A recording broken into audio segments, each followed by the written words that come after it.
This video is not what you're expecting. You see, when most people see a video entitled something like why you should become a Christian, what they're expecting is some sort of dramatic turnaround story. I started dealing drugs when I was just 6 months old. Now for me, that's not the case at all. I grew up in a Christian family. I grew up in a nice part of the country. When I was 3, I shot everyone in my family. It was with a water pistol, but the rage was real.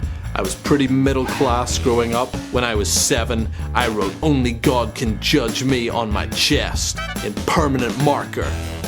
Except I wrote it like this, so it was upside down and back to front. I was a reasonably well-behaved kid, and like most kids, I wrestled in my teenage years. I drifted from God, and then I had an experience of God, and I came back to God. When I was 12, I ended up in prison. It was a school trip to Alcatraz, and it was really informative actually. But before that, my life was pretty fine. My life was a living hell. And then I met Jesus, and everything since has just been tickety-boo. You can stop. So my story's not some sort of dramatic turnaround, and I don't particularly think that Christianity's made my life that much easier. In many ways, it's possibly been harder. I went into ministry, which is not the most profitable field in the world. I think I'm probably smart enough to have made money in some other area. I don't know. Am I smart, Danny? Am I smart? Fair enough. So in this video where I'm talking about why everyone should become a Christian, I'm not going to tell you that you should become a Christian because it will make your life better. In some areas it might not, but I'm going to tell you why you should become one anyway. Do it.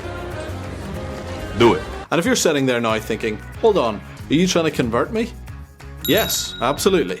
I'm trying to convert you. I think that every single person watching this video should become a Christian. I unashamedly believe that Jesus is the only way to heaven and that Christianity is true, and I haven't come to that conclusion, and I don't think any Christian has come to that conclusion because we're in some way superior. It's simply by the grace of God. But that doesn't change the fact that I genuinely believe that Christianity is correct. So why should everyone become a Christian? Let me tell you. Without Christianity, we lose 2 big things. You know the thing. Now, the first big thing we lose is best explained by outlining one of the objections to Christianity. You've probably heard these kind of questions, or questions that are almost accusations, things like, Say, bone cancer in children? What's that about? if God is good, why does evil happen? Volcanoes, hurricanes, tornadoes, earthquakes. Suffering is so omnipresent that most of our time spent existing is time spent trying to avoid it. What about the fact that Christians have done bad things throughout history? Retreat from it, you're just going to have to accept it. Now that is evil. And it treated them in terms that were not just hostile, they were subhuman. My church did this to me. I met a Christian, they didn't use deodorant, so now I worship Satan. Satan! All of these kind of objections. Except for maybe the last one, that may be an exaggeration, but you get the gist. These are all big questions individually, and we could deal with them on their own, but I want to kind of bunch them together and look at an underlying problem with the premise behind those kind of questions. And that problem is this. If there is no God, then all we are is atoms, right? Atoms. A-T-O-M-S. Atoms. Atoms, right? That's all we are. We're nothing more than that. You right now are nothing more than an accident of physics. You are a speck of dust on a rock in space hurtling around a small yellow star and nothing more. Thank you. And you might say, well, yeah, sure, I accept that. But here's the thing, a lot of people haven't realized the consequence of believing that. And here's the problem. Atoms don't have any morality. Atoms don't have any moral value. And just like how a speck of dust in the corner of your room doesn't have any moral value and doesn't have any morality, so does a speck of dust on a rock hurtling through space. It doesn't have any moral value. And so if that's all we are, then there is no right or wrong. There is no objective, actual right or wrong. You might have preferences, but you don't have any standard of this is actually good and this is actually bad. All of those moral judgments, they mean nothing. They are just brain juice fizzing and nothing more.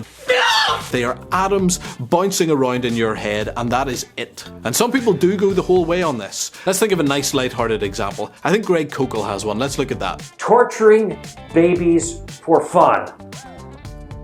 Is that wrong? And here's what she said to me. She said, I wouldn't want someone to do that to my baby. Okay, let's not go quite as extreme as that. Let's talk about something more normal. Lying, cheating, stealing, those kind of things. Here's the question. Are those things actually wrong? Not do we not like them, not does our society not approve of them, but can we say that that is wrong, that doing something like that is wrong? Wrong. And that's the premise behind that big objection to Christianity, that something is actually wrong. But if you reject Christianity, how do you say that anything is actually wrong? If there is no God, then the only possible answer to the question, can anything be wrong, is no. So that's the first big thing that we lose if we get rid of God. We lose morality. I'm not saying that we lose the ability to be moral as individuals. I'm saying that we lose morality itself, that it cannot exist. It's gone, man. Gone. For humans to have moral worth, they must be more than atoms, because atoms don't have moral worth. For humans to make accurate moral judgments, then we must be more than atoms, because atoms don't make accurate moral judgments. For humans to have an actual moral standard, we must be more than atoms, because atoms don't have an actual moral standard. And without God, the foundation for morality collapses.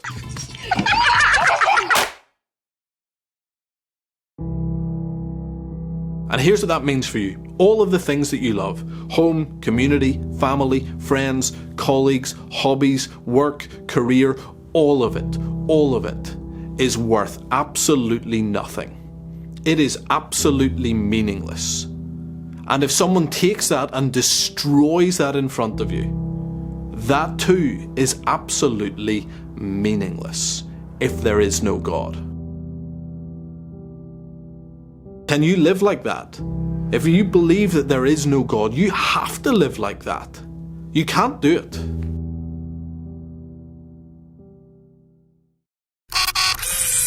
You know the thing.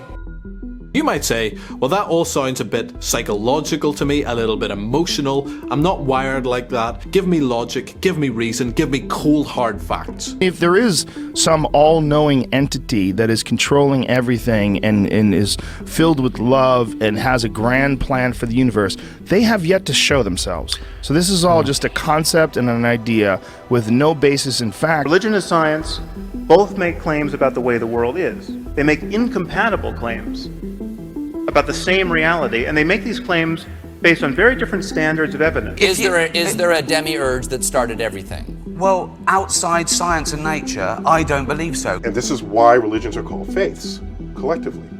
Because you believe something in the absence of evidence.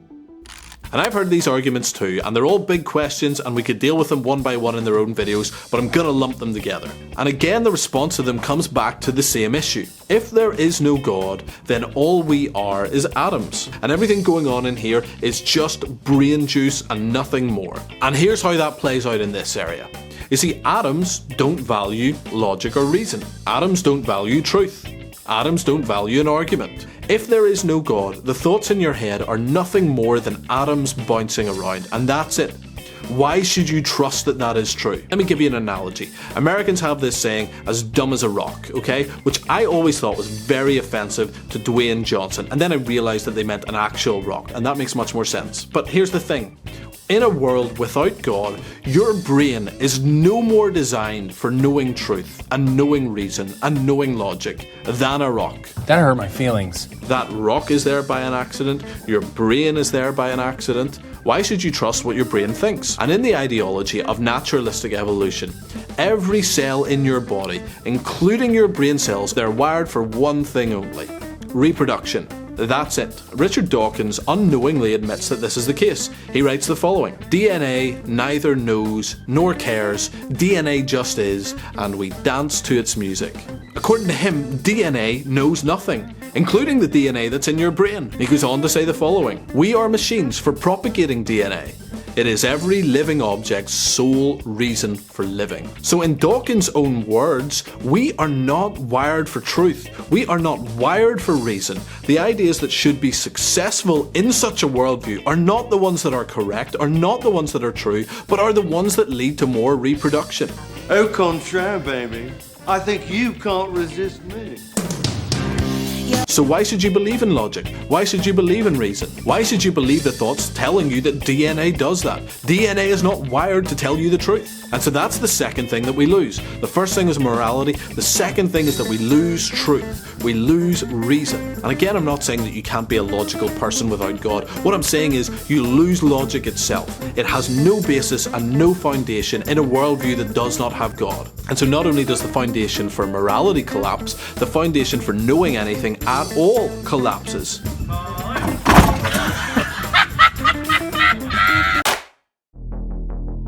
Let me land this in your world right now. If you reject God because of logic or reason or science or truth, you have to realize that you're also rejecting the foundation for truth and logic and reason and science itself. You are saying proudly and boldly that your brain is not designed to know anything at all and you're going to trust what it says completely. If this is true, your brain is not designed to know truth. It is not designed to recognize rationality. And so mathematics is gone. Physics is gone, engineering is gone, 1 + 1 may not equal 2, the mitochondria may not be the powerhouse of the cell. Without God, there is no foundation at all for knowing anything, including the things you would use to reject God. And to attack the existence of God, it turns out you first have to steal from Him. Now there is a solution to this, and I'll give it to you in just a second. But first, this video is sponsored by HelloFresh. As in HelloFresh Christian apparel that actually looks good. And by that I mean we are contramundum.com. It has the best Christian merch anywhere in the world, probably. Don't Google that, but probably. It's very good. You should get some. Anything you do get helps support this channel. You can also support this channel on Patreon and through PayPal. And of course, like, subscribe, ding the bell, all of the stuff that people tell you to do on every YouTube channel. Do it on this one as well. Thank you very much. Back to the video. So let me solve this issue of no morality and no truth without God. The solve is this: the God of the Bible. For there to be a solution to this, there must be a God. But it can't just be any God. It can't be the impersonal force of Buddhism. An impersonal force doesn't have morality. An impersonal force doesn't know anything. Gravity doesn't have morality or knowledge. It must be a personal God. There also can't be multiple gods, like in Hinduism, because then you would have multiple different standards for morality. And if they had the exact same one, they would be the same God. No, the solution must be one God who is the ultimate standard of all truth and all goodness. And it also can't be like the distant monotheistic God of Islam, because he would not convey those things to people. It must be a God who would make people in his image so that we would recognize that goodness and that truth. And that is why literally everyone should become a Christian. Okay, so I hope you enjoyed that video. You might be wondering at this point, well, is there any point in becoming a Christian? Isn't Christianity in terminal decline? If you're thinking that, watch this next video, because we're going to talk about it.